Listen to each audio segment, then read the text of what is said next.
The second post on the blog is a as brief as possible timeline of my journey.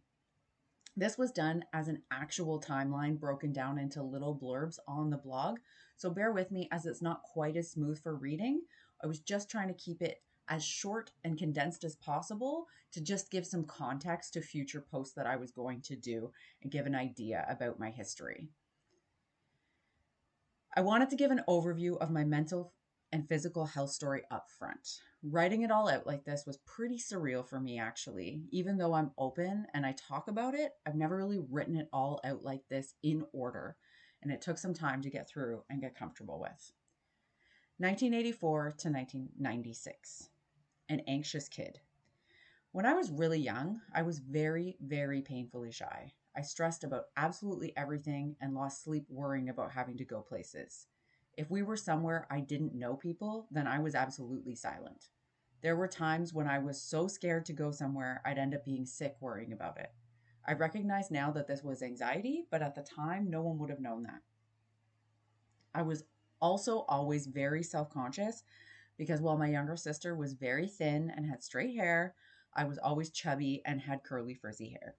The grass is always greener.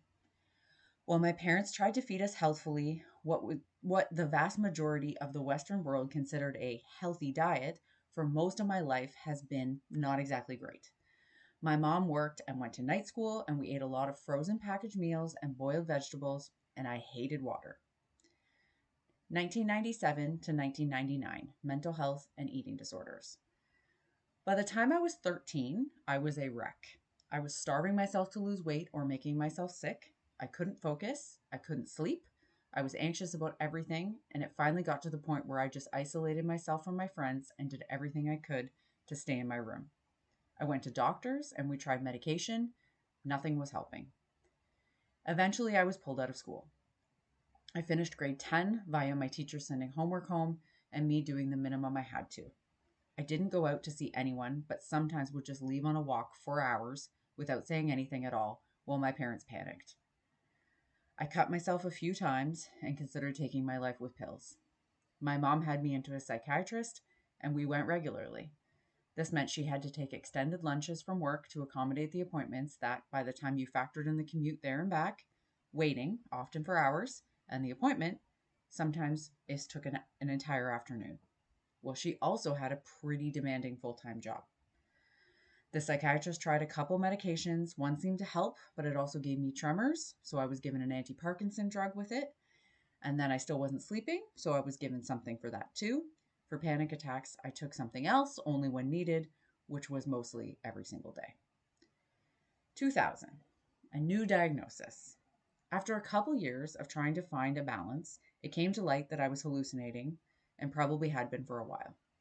I couldn't differentiate between the hallucination and reality, so who's to say when it started? At this point, my psychiatrist diagnosed me with schizophrenia and at the same time sent me for a second opinion.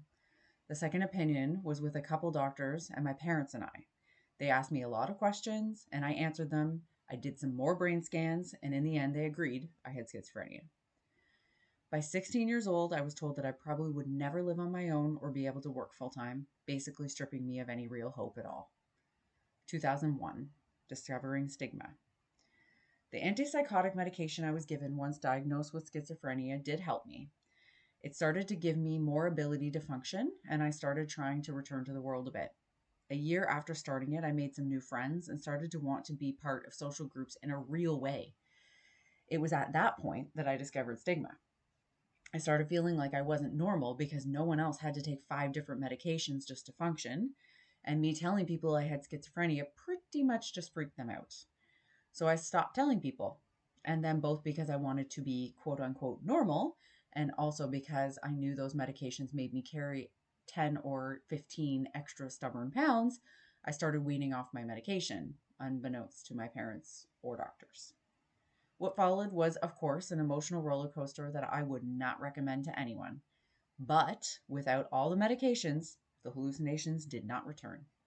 The doctors were very reluctant to just change my diagnosis, but eventually it was clear that I was not schizophrenic. So my diagnosis was changed to a depressive psychosis. Basically, all of the medication changing the levels of chemicals and hormones in my brain had gotten them so out of whack that it resulted in me seeing and hearing things that weren't there. Now, don't get me wrong, I had needed some sort of medication and have needed it periodically throughout my life since then. I do not in any way shed medical science now because of this. It was obviously a very unfortunate situation, but what was the alternative? I wasn't functioning without medication. I was hurting myself. I couldn't be left alone. I literally wanted to die. I was not living a life. They had to try it, and no one could know what the outcome would be. Maybe I could be bitter and think someone dropped the ball, but I choose not to for my own sanity.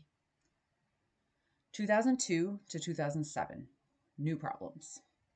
As we started to piece together a life for me, we, as in my parents too, because they were in it with me the whole time, it was clear that normal was not going to happen for me.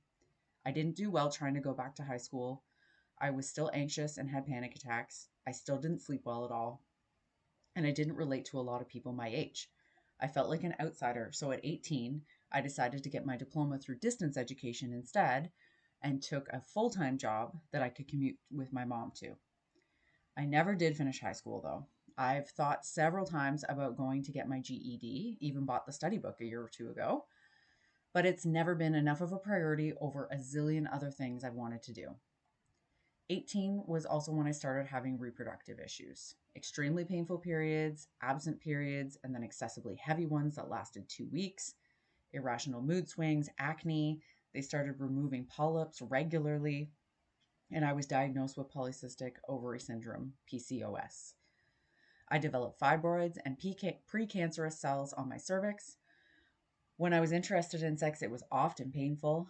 I still battled with my weight constantly. One doctor told me not to take the pill because if I ever wanted to have children, it might limit my window of opportunity to get pregnant. I know now that this is a terrible idea. I had laparoscopic surgery, laser surgery, ovarian drilling, drainage tubes. Nothing helped. Every couple months, I'd be hit with agony and be bedridden, throwing up and barely wanting to move for anywhere from 2 to 10 days.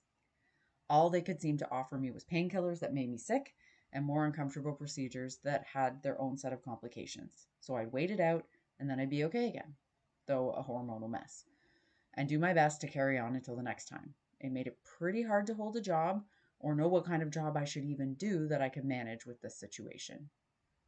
2008 to 2009, an oophorectomy, and a lot of drinking. When I was 24, I started having major cramps that I assumed were more of the same. Not so bad I couldn't function, but enough that I was wincing or doubled over periodically.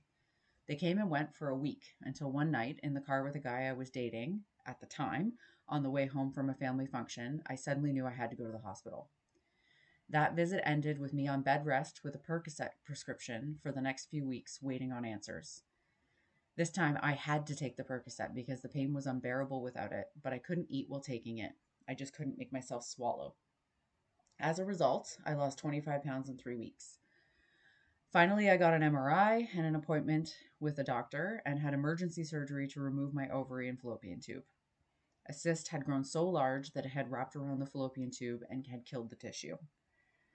This doctor was flabbergasted that I was diagnosed with PCOS and was not on birth control. This was a very low point. I went through a rough breakup while waiting for surgery. I was stuck on bed rest and came out of surgery at 115 pounds, the least I'd weighed since I was probably 10 years old, including when I was making myself sick. I was ecstatic about my new body and tried for a time to stay at that weight. Unfortunately, as soon as I was up and about again, I began to medicate my sorrows over the breakup, my new C-section scar, the fact that it was very clear I was unlikely to have children, and that I really had no clue what to do with my life with alcohol, and spent the majority of the next year partying like I never had before.